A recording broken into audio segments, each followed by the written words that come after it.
ಹೇ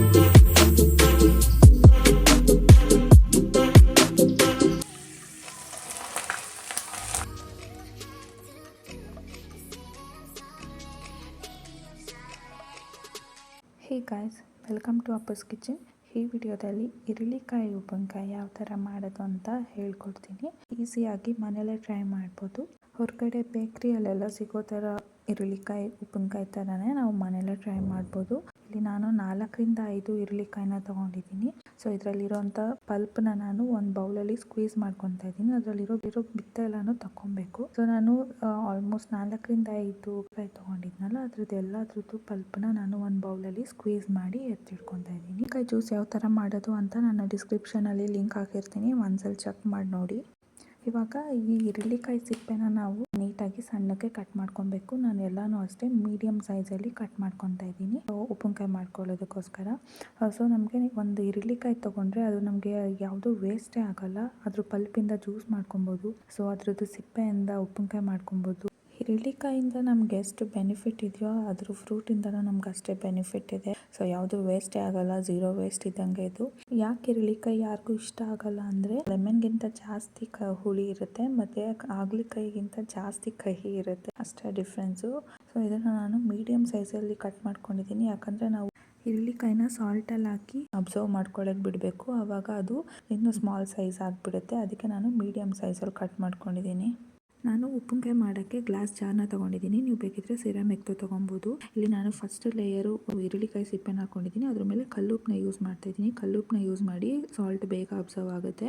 ಆಮೇಲೆ ನೆಕ್ಸ್ಟ್ ಇನ್ನೊಂದು ಲೇಯರಿಗೆ ಈರುಳ್ಳಿಕಾಯಿ ಸಿಪ್ಪೆನ ಹಾಕೊತಾ ಇದ್ದೀನಿ. ಅಂದರೆ ಲೇಯರ್ ಬೈ ಲೇಯರ್ ಹಾಕಿ ಅದ್ರ ಮೇಲೆ ಸಾಲ್ಟ್ ಹಾಕಿ ನಾವು ನೀಟಾಗಿ ಶೇಕ್ ಮಾಡಿ ಇಡಬೇಕು. 1 ವೀಕ್ವರೆಗೂ ನಾವು ಅದನ್ನು ಅಬ್ಸರ್ವ್ ಮಾಡ್ಕೊಳ್ಳೋದಕ್ಕೆ ಬಿಡಬೇಕು. ಅಂದರೆ ಡೈಲಿ ಶೇಕ್ ಮಾಡ್ತಾ ಇರಬೇಕು, ಹಾಗೆ ಬಿಟ್ಟರೆ ಅದು ಫಂಗಸ್ ಆಗಿಬಿಡುತ್ತೆ. ಸೊ ಡೈಲಿ ಆ ಬಾಟಲ್ನ ಶೇಕ್ ಮಾಡಿ ಇಡಬೇಕು.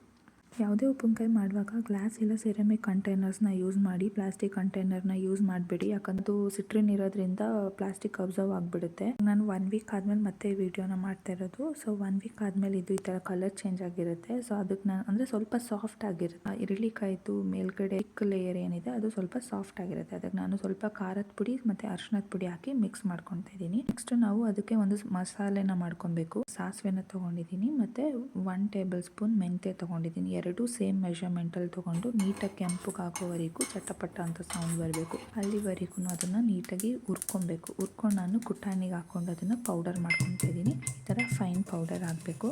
ಆ ಪೌಡರ್ನ ನಾನು ಉಪ್ಪಿನಕಾಯಿದು ನಾವು ಮಸಾಲೆ ಮಾಡ್ಕೊಂಡಿದ್ವಲ್ಲ ಅದಕ್ಕೆ ಮಿಕ್ಸ್ ಮಾಡ್ಕೊಬೇಕು. ಇದೇ ಮೇನ್ ಇಂಗ್ರೀಡಿಯೆಂಟು. ಇದನ್ನು ಹಾಕಿದ್ರೇ ಉಪ್ಪಿನಕಾಯಿ ಟೇಸ್ಟ್ ಬರೋದು.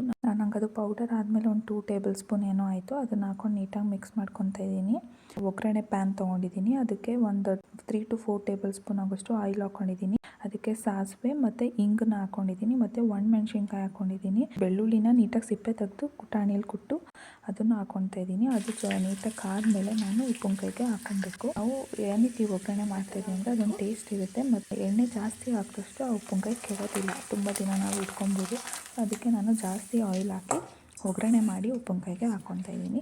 ಇಷ್ಟೇ, ಉಪ್ಪಿನಕಾಯಿ ರೆಡಿ ಆಯಿತು. ಇಷ್ಟೇ ಸಿಂಪಲ್ಲಾಗಿ ನಾವು ಮನೆಯಲ್ಲೇ ಮಾಡ್ಕೊಬೋದು. ಸೇಮ್ ಔಟ್ಸೈಡ್ ಇರುತ್ತಲ್ಲ ಅದಕ್ಕಿಂತ ತುಂಬ ಚೆನ್ನಾಗಿರುತ್ತೆ.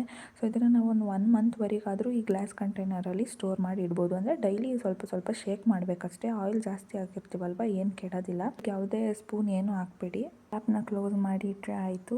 ಯಾವ್ದಾದ್ರು ಸೈಡ್ ಡಿಶಲ್ಲಿ ಯೂಸ್ ಮಾಡ್ಕೊಳ್ಳಿ ಈ ಉಪ್ಪಿನಕಾಯಿನ, ತುಂಬ ಚೆನ್ನಾಗಿರುತ್ತೆ. ಸೊ ಈ ವಿಡಿಯೋ ನಿಮ್ಗೆ ಇಷ್ಟ ಆಗಿದ್ರೆ ಪ್ಲೀಸ್ ಒಂದು ಲೈಕ್ ಮಾಡಿ, ಶೇರ್ ಮಾಡಿ, ನಿಮ್ಮ ಫ್ಯಾಮಿಲಿ ಆ್ಯಂಡ್ ಫ್ರೆಂಡ್ಸ್ಗೂ ಶೇರ್ ಮಾಡಿ. ನೆಕ್ಸ್ಟ್ ವಿಡಿಯೋದಲ್ಲಿ ಸಿಗ್ತೀನಿ. ಅಂಟಿಲ್ ದೆನ್ ಬಾಯ್.